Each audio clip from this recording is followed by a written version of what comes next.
Hello everyone. हमारा NTA net के द्वारा ऑर्गेनाइज़ किया हुआ पेपर 2 इकोनॉमिक्स का पेपर हुआ था 30 सितंबर को। तो उसी पेपर का डिस्कशन लेके आज मैं आया हूँ। यहाँ पे कुछ क्वेश्चंस हम लोग डिस्कस करेंगे। वीडियोस बहुत ही शॉर्ट होंगे और एग्जैक्टली तो क्वेश्चन रिमेंबर नहीं किए जा सकते, बट स्टिल मैं कोशिश करूँगा कि आपको सही आंसर क्वेश्चंस के बता पाऊँ। तो एक क्वेश्चन देखिए, ये सीधा पास्ट ईयर से आया था। पहला क्वेश्चन की सीरियल ऑफ ग्रोथ मॉडल पूछा हुआ था। तो उसमें 4 ऑप्शन थे। शम्पीटर की थ्योरी थी, हेरोडोमर मॉडल था, सोलो और रोस्टो। तो इसको मैंने सीरियली अरेंज किया हुआ है। जिसका भी ये सीरियल होगा वो आंसर सही होगा।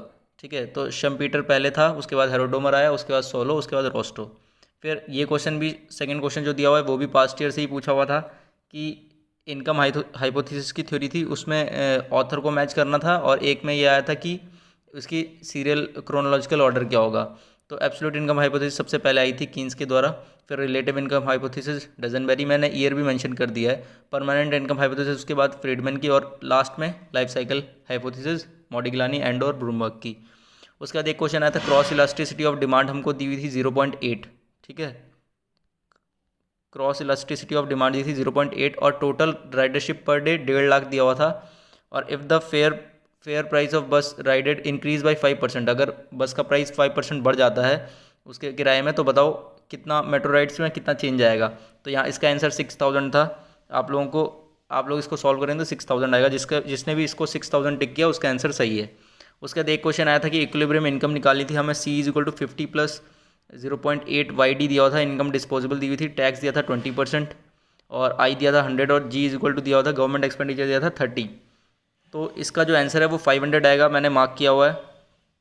और आप लोग भी कमेंट सेक्शन में बताइए इसका आप लोगों का आंसर क्या आया है। मैंने इसको सॉल्व किया था तो मेरा आंसर 500 आया था और मुझे जहाँ तक लगता है ये सही है।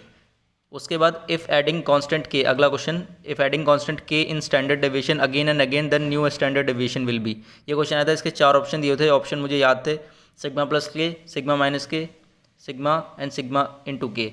तो इसमें बेसिकली जो स्टैंडर्ड डेविएशन होता है वो, जो उसमें चाहे कुछ भी ऐड करो या कुछ भी माइनस करो उससे कोई फ़र्क नहीं पड़ता है, क्योंकि ओरिजिन से इंडिपेंडेंट होता है।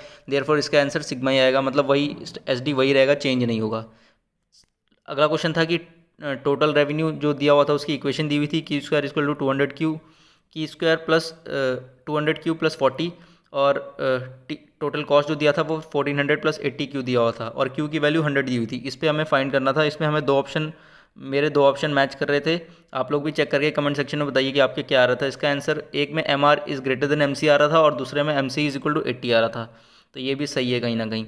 उसका largest trading nation after USA, China, UAE कौन सा था। इसमें सऊदी अरेबिया, यूएई और हांगकांग दिया हुआ था ऑप्शन में, तो वो जिसने भी लगाया वो उसका सही है। उसके बाद एक क्वेश्चन ये था कि वाइट रिवॉल्यूशन किससे रिलेटेड है, तो ये मिल्क से रिलेटेड है। जिसने भी मिल्क लगा के आया है वो उसका आंसर सही है।